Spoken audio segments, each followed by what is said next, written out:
Hello and welcome back to another Revit basic modeling video. This is going to be video number 5. In this video, I'm going to be covering floor and roof. And I think I can cover both topics within 20 minutes, but I've been wrong before. Regardless, I'm going to give it a try anyway. Any referencing PDF files can be downloaded from the video description. Please be sure to download them and have them ready for reference before you begin watching this video. Lastly, before we begin, if you are watching my video for the first time and notice that I'm going a little fast, that is because I made these videos for my students and we've gone over these topics in class once before. Feel free to pause and rewind if you feel necessary. Let me know in the comment if you have any question. With that out of the way, let's get started. First, I want to talk about floor, and I'm going to start with level 2. One thing to notice when working with floor is floor utilize sketch mode in order to create shapes. Let me show you what it looks like. Under Architecture tab, select Floor, and notice that Floor button is a split button. There's a top half and there's a bottom half. If you click on the bottom half, it's going to give you this drop-down menu that gives you choices for other types of floor. In this course, we will only use floor architectural, and later on we will also cover floor slab edge. By default, if you use Revit architecture, the top half is floor architectural. You know that you're in sketch mode when everything in the work area is grayed out and nothing can be selected. Also on the ribbon, you see a red X and a green check mark. Beginners, sometimes you get to sketch mode by accident and then notice that there's nothing that you can do. You cannot select anything, you cannot move anything, and then you get panicked and start clicking on different tabs and trying to get out. Or sometimes frantically hit escape on the keyboard. If you find yourself in this situation, I just want to let you know that there's only one way to get out from sketch mode, which is you need to go back to the Modify tab and either click on the red X or the green check mark.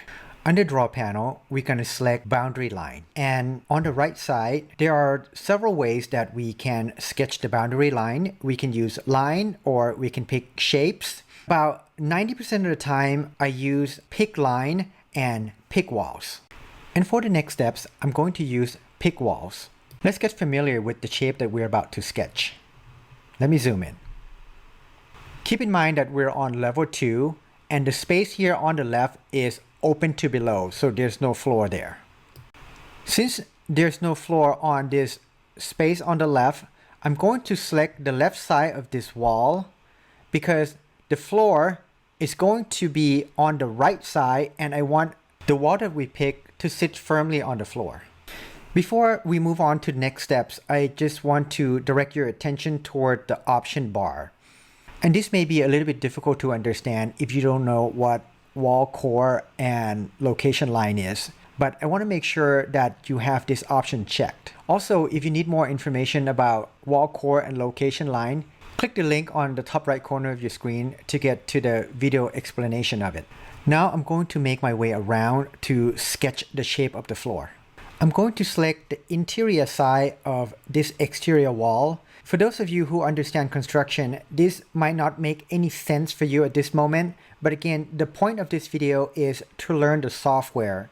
So we're going to have to go against what we know at this point. And give me the benefit of the doubt that this method is the method that works for this video. I'm going to continue to make my way around, and again, I'm going to select the interior side of the wall and interior side of this wall. If you did your homework and reviewed the original floor plan like I asked you to do, you will know that there's a set of stairs going on in this area. We're on second level, so this stair is going to give us access back to the first floor, and therefore there cannot be any floor in this area. So next, I'm going to select the right side of this interior wall and use the line tool to finish off the outline of the second level floor.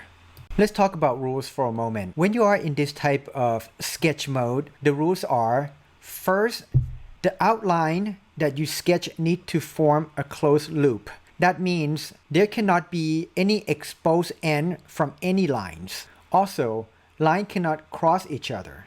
Lastly, this might happen sometime and it may be hard to detect. There cannot be more than one line in one location. That means lines cannot be on top of each other. When any of these situations happen and you click on the check mark to confirm that you're done with the sketch, it's going to give you an error message and not allowing you to continue.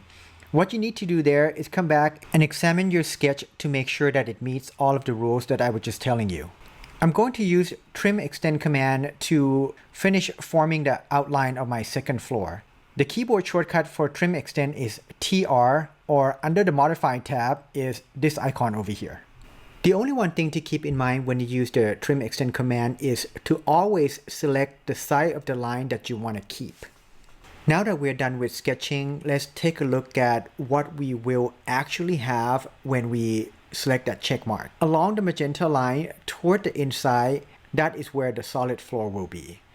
And there will be a cutout here on the bottom right corner. That is where the future stair is going to come into. And finally, on the left hand side, that is the volume space or open to below. Before we click on the green check mark and confirm that we're done with this sketch, I want to direct your attention toward the properties palette.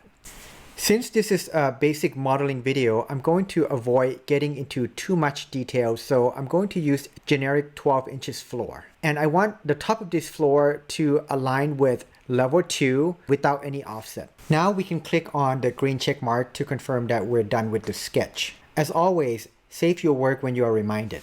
Now you're going to get two more dialog boxes. The first one is asking you if you want walls that are below the floor to attach with the bottom of the floor. If I move this dialog box aside a little bit, you will see that those walls are highlighted in blue. For this dialog box, I'm going to select attach and then later on explain to you what it does. For this second dialog box, it is letting you know that there are some walls that are underneath second level floor that's not fully attached, and it is asking us what do we want to do. For this, I'm going to select detach. Next, I'm going to cut a section to quickly show you what those two dialog box means. One way to get to the section is go to View tab, then click on this section icon. But the quickest way to get to the section is from the quick access toolbar and click on this icon over here. The section that I'm going to cut is going to be along the shorter side of the building, and then I'm going to hit escape twice to get out from the section command, then double click on the section head to get to the section view. If you recall, when we placed all of the walls on the first level, we told all of those walls to have the base constraint attached to level 1 and the top constraint attached to level 2. By selecting attach on the first dialog box, we're telling those walls to forget about level 2 and have the top attached to the bottom of the second level floor instead. Let's take a look at what would happen if we select detach on that first dialog box. Turn out that if you select a wall on the ribbon, there's an option to detach. On the option bar, I will select detach all. As you can see, the selected wall just completely ignore the second level floor and go right back and attach to the second level. Now this is a problem because if you go back to the second level, you'll be able to see the top edges of those walls. The second dialog box refers to the exterior walls. Now these exterior walls on the first level is technically still underneath second level floor. However, it is not fully underneath the second level floor. Let me show you what I meant by that. With this exterior wall still selected, on the ribbon, there's an option to attach. I'm going to make sure that top is selected and then click on the second level floor to have the top of the first level wall attached to the bottom of it. As you can see, the wall on the first level is now attached to the bottom of the second level floor. However, the second level floor is not fully on top of the first level wall. Also, you see the same dialog box that you saw the second time on the bottom right corner of your screen. I'm going to select detach target to make it go back to the way it was. Lastly, I will select the interior wall and attach it back to the bottom of the second level floor. There is a floor condition that's kind of tricky around the stair area, so I'm going to go to 3D view to take a look at it. I will use this little birdhouse on the quick access toolbar to get there. Let's zoom in around the stair area. And I'm going to select this wall and use it as the center of the orbit. Click and hold the middle button and start orbiting until you get the best view of the stairwell. So this wall, let me orbit a little bit more. This wall on the first level and this wall on the second level supposed to be part of the same wall that span all the way from level 1 to level 2 top plate. Although they were built separately on 2 separate levels, they are technically part of the same wall. So what the floor needs to do is it needs to cut around the wall and allow the 2 walls to join together. Now this may sound a little bit confusing, but hopefully you understand what I'm talking about in just a moment. What I need to do now is get back to the second level. Then I'm going to try to find edges of the floor so that I can double click on it to get back to the sketch mode. Any exposed edge would do. I will double click on this edge.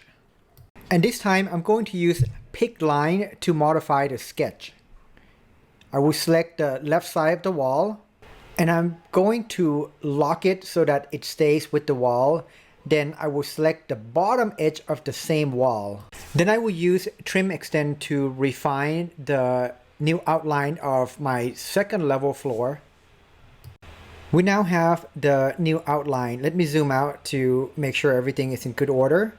Looks like it is. So we can click on the green check mark to confirm that we're done with the outline. And then we're going to get the same dialog box. So I'm going to give the same answer, attach, and detach target. Now let's get back to the 3D view and see what we have. Click on an empty space to deselect the floor. And now you'll be able to see that the floor is cutting around the wall and the 2 walls are not touching. So we're going to fix that. To fix that, let's start with what we know. We know that the base constraint of the selected wall is set to level 2. And we also know that the top surface of floor on the level 2 is set to level 2 as well. Now, the thickness of the floor is 12 inches. So if we offset the base constraint of the selected wall to negative 12 inches, then the base of this wall on the second level should meet with the wall on the first level perfectly. Simply move the pointer outside of the property palette to confirm that you're done. Click on an empty space to deselect the wall. As you can see, the 2 walls meet perfectly. Now if this joint line is bothering you, then you can go to modify, then select joint geometry and join the 2 walls together. Let's go back to level 1. For this level, we're going to use slab on grade. And the concrete thickness for the slab on grade is going to be 4 inches. On the architecture tab, we're going to go to floor, and on the type selector, we will select generic 12 inches. We're going to be looking for a concrete slab. Since we don't have it, we're going to have to create one ourselves. I'm going to start with generic 12 inches, then go to edit type, duplicate, and the name for this new type is going to be concrete 4 inches.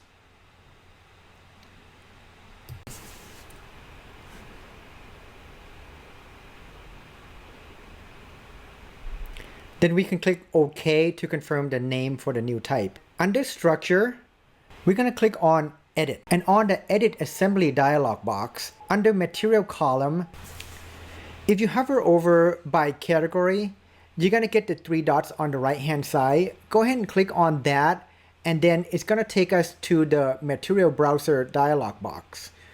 On the search bar, we're going to look for concrete. Now there are several types of concrete. The one that we're going to use is going to be concrete cast in place gray. Click once on that, then click OK to confirm. Last thing that we need to do on this dialog box is change the thickness to 4 inches. Then OK to confirm. On this dialog box, we'll click OK once again to confirm that we are done with the new family type. And now we're back into sketch mode. The concrete slab is just going to be a simple rectangular concrete slab. So we're going to pick boundary and pick wall. I will select the exterior side of the wall, and I can certainly select one wall at a time, but there's a shortcut to that. If I hover over one of the wall, make sure that it's highlighted, and I hit tab on my keyboard, it's going to select all 4 walls at the same time. The only rule is that the endpoint of those walls need to meet each other. After they're all highlighted in blue, I'm going to click once to confirm my selection. And one more thing before I forget, on the option bar, make sure that extend into wall core is selected. I'm going to confirm that the floor is indeed concrete 4 inches and it is at level 1 with no offset. Now I'm ready to click on the check mark to confirm that I'm done with the sketch. Highlighted in blue is our new concrete floor. Let's verify in section view. We're going to double click on the section head. There we have it, except that we're going to need foundation around the edges of the slab. So we're going to go back to 3D view and place the foundation there. With the slab already selected, I'm going to zoom out just a little bit, then hit on shift on my keyboard and click the middle button on my mouse to orbit. I want to be able to see all 4 bottom edges of the slab. Looks like we have a good view there. With the slab edges, we only have one type of slab edge family loaded with this template. I want to keep it simple, so we're just going to use that. On the architecture tab, if you click the bottom half of the floor icon, it's going to give you a drop-down menu. The last option is floor slab edges. Click on that. On the type selector, we have slab edge family, and the type is thicken 24 by 12. We're just going to use that default one. Next, I need to select edges of the concrete where I want to place the foundation. And the edges that I want to pick is the bottom edges of the slab. I can individually select slab edges one by one, but there's a quicker way, just like what we did before. If I hover over one of the edge, then hit tab on my keyboard, it'll select all adjacent edges at the same time, and then click once to confirm the selection. Slab edges will be added to those 4 selected lines. Let's verify with the section. As you can see, foundation were added to the bottom of the slab. We are reaching 18 minutes on this video, and once again, I'm unable to meet my ambitious goal. So I'm going to stop this video right here. I hope that you find this video helpful.